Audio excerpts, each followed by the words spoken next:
आप सभी को नमस्कार और जोहार। सबको मालूम नहीं होगा कि झारखंड लोक सेवा आयोग के द्वारा झारखंड पात्रता परीक्षा यानी झारखंड एलिजिबिलिटी टेस्ट की जो नोटिफिकेशन है वो जारी कर दी गई है।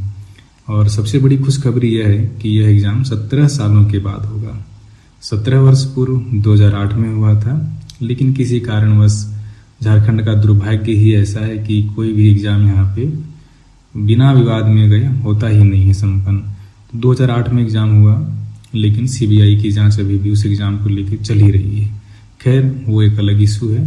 अभी हम सिर्फ इस पे बात करेंगे कि 2008 के बाद 17 सालों के बाद 2025 में झारखंड पात्रता परीक्षा का जो एग्ज़ाम है वो होगा। नोटिफिकेशन भी झारखंड लोक सेवा आयोग के द्वारा जारी कर दी गई है। इसमें टोटल कितनी सीटें हैं, फॉर्म भरने का क्या डेट होगा, फीस क्या है, कौन लोग एलिजिबल होंगे, एज लिमिट क्या है, एग्ज़ाम कब होगा, इन सारी चीज़ों पे हम नोटिफिकेशन पे विस्तृत रूप से चर्चा करेंगे। फिलहाल जो जानते हैं उनके लिए भी अच्छी बात है, जो नहीं जान रहे हैं तो उनके लिए बता दूं कि झारखंड पात्रता परीक्षा यानी कि झारखंड एलिजिबिलिटी टेस्ट जो है वह राज्य के जो विश्वविद्यालय हैं, जैसे आपका विनोबा भावे विश्वविद्यालय है, रांची विश्वविद्यालय है, चाहे सरकारी विश्वविद्यालय हो या निजी विश्वविद्यालय हो, वहाँ पे या फिर कॉलेजों में असिस्टेंट प्रोफेसर की कमी को दूर करने के लिए और पीएचडी में प्रवेश के लिए यह एग्ज़ाम लिया जाता है। तो इसके लिए जो मिनिमम एलिजिबिलिटी क्राइटेरिया है वह एमए होता है, यानी कि आपको मास्टर्स डिग्री आपके पास होना ही चाहिए। तो देखिए, नोटिफिकेशन में ये है कि जो इसकी जो ऑनलाइन एप्लीकेशन की डेट है वो 16 सितंबर 2025 से लेके 6 अक्टूबर 2025 तक चलेगी। फीस आपको 7 अक्टूबर तक जमा कर देना है, शाम 5 बजे तक। ये आपको दिया गया है डेट और टाइम। करेक्शन के लिए भी एक मौका दिया जाएगा, जो 8 अक्टूबर 2025 से लेकर आप 10 अक्टूबर 2025 के शाम 5 बजे तक करेक्ट कर सकते हैं। वही है इसमें कि जो ऑनलाइन एप्लीकेशन इनवाइट किया जा रहा है किसके लिए, झारखंड एलिजिबिलिटी टेस्ट के लिए। एडवर्टीजमेंट नंबर 8/2025 है। और आगे चल के हम देखते हैं कि डिटेल में नोटिफिकेशन में क्या क्या दिया है। मोड ऑफ एग्जामिनेशन जो है वो होने वाला है 300 नंबर का, और जो एग्जामिनेशन होगा वो OMR पे होगा, pen and paper mode only. 300 number का क्वेश्चन होगा। इसमें से जो पेपर 1 होगा वो 50 नंबर का, और पेपर 2 है वो 200 नंबर का, यानी इसमें 100 क्वेश्चन होंगे। टोटल टाइम आपको 3 घंटा दिया जाएगा, यानी कि 180 मिनट का टाइम दिया जाएगा। इसमें कोई भी टाइम ब्रेक के लिए, पानी पीने के लिए या फिर कोई अन्य कारण के लिए आपको बाहर नहीं जाने दिया जाएगा। फीस है वो अनरिजर्व कैटेगरी, इसके लिए 575 है। अगर BC1, BC2 या EWS में अगर आप आते हैं तो आपके लिए फ़ीस 300 रुपया होने वाला है। और अगर आप SC, ST या फिर थर्ड जेंडर के हैं तो आपको फ़ीस 150 पे करना है। सब्जेक्ट क्या है?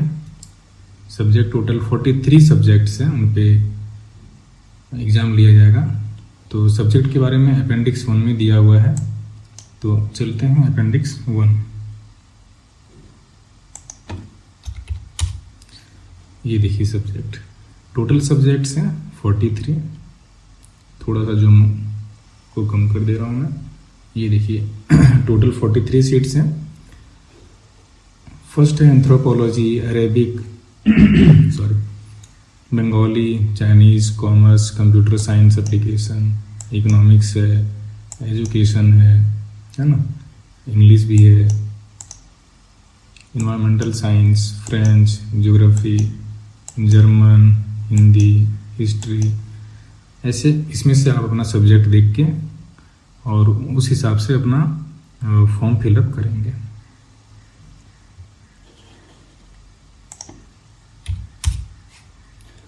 एलिजिबिलिटी क्राइटेरिया क्या है, पता ही होगा सबको कि मास्टर्स डिग्री के बिना आप नेट भर सकते हैं और उसी प्रकार जेट भी नहीं भर सकते हैं।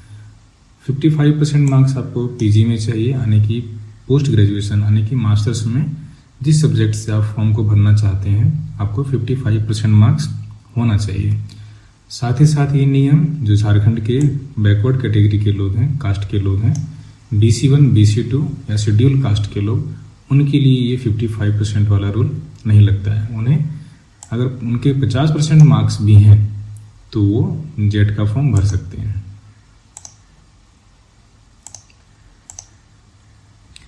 और साथ ही साथ जो ये पॉइंट नंबर 2 है, इसमें एक चीज़ सबसे इम्पॉर्टेंट चीज़ ये है कि जो लोग मास्टर्स डिग्री अभी कर ही रहे हैं, यानी कि जिनके पास सभी मास्टर्स की डिग्री हाथ में नहीं है, वो भी इस फॉर्म को भर सकते हैं।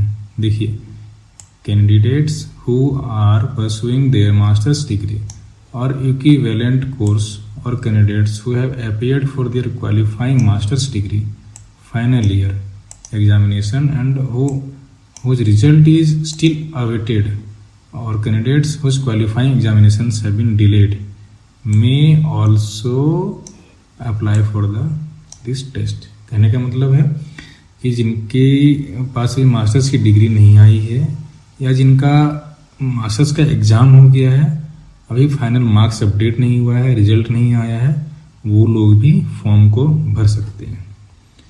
पॉइंट नंबर 3 में ये कह रहा है कि जिन्होंने the PhD degree holders whose masters level examination have been completed by 19 सितंबर 1991 shall be eligible for a relaxation of 5%। यानी कि 1991 से पहले जिन्होंने मास्टर्स किया है और जिन्होंने PhD भी कर लिया है, अगर वो जेट का एग्ज़ाम देना चाहते हैं तो उनको 5% मार्क्स का रिलैक्सेशन दिया जाएगा। यानी कि उनको 55% नहीं चाहिए, चाहे वो किसी भी कैटेगरी के हों, उनको सिर्फ 50% मार्क्स चाहिए। किसमें? मास्टर्स में।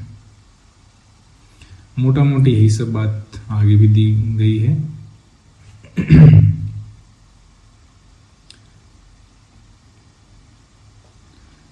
सबसे इम्पोर्टेंट ये भी है एज लिमिट एंड रिलैक्सेशन। इसमें यह है कि there is no upper age limit. कहने का मतलब है कि आपकी उम्र चाहे कितनी भी हो, अपर एज लिमिट वो नहीं दिया गया है। यानी कि अगर आपके पास मास्टर्स डिग्री है तो आप जेट फॉर्म भरने के लिए एलिजिबल हैं, और अगर आप जेट क्लियर होता है तो आप असिस्टेंट प्रोफेसर और एडमिशन किसमें PhD में लेने के लिए भी एलिजिबल हैं। रिजर्वेशन का वही रूल है, झारखंड का फॉर्म है तो झारखंड के ही लोगों को, यानी कि झारखंड के जो OBC SC ST हैं उनको ही दिया जाएगा। साथ ही साथ झारखंड पात्रता परीक्षा में नो नेगेटिव मार्किंग का स्कीम है। यानी कि अगर आप कोई आंसर का गलत उत्तर दे देते हैं तो आपसे कोई नंबर काटा नहीं जाएगा।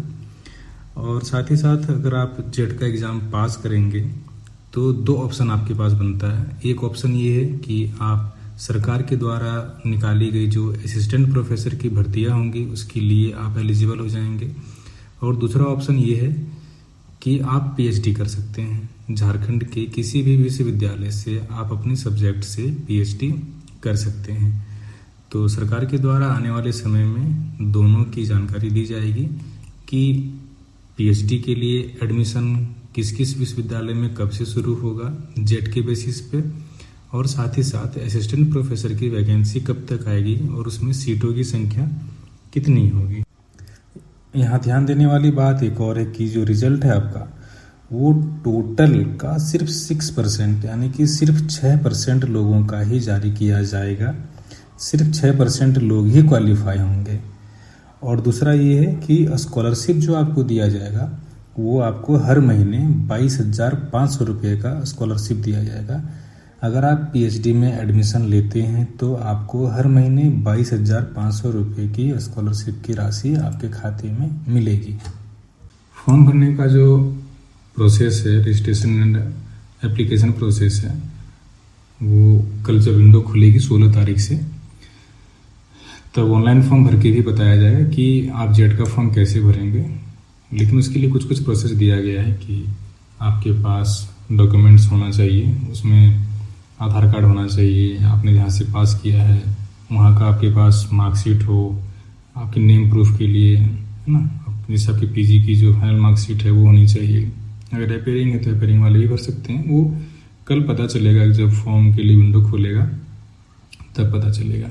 ठीक है, बाकी इस पर कोई अगर और अपडेट या फिर जानकारी चाहिए तो आप कमेंट बॉक्स में कमेंट करें।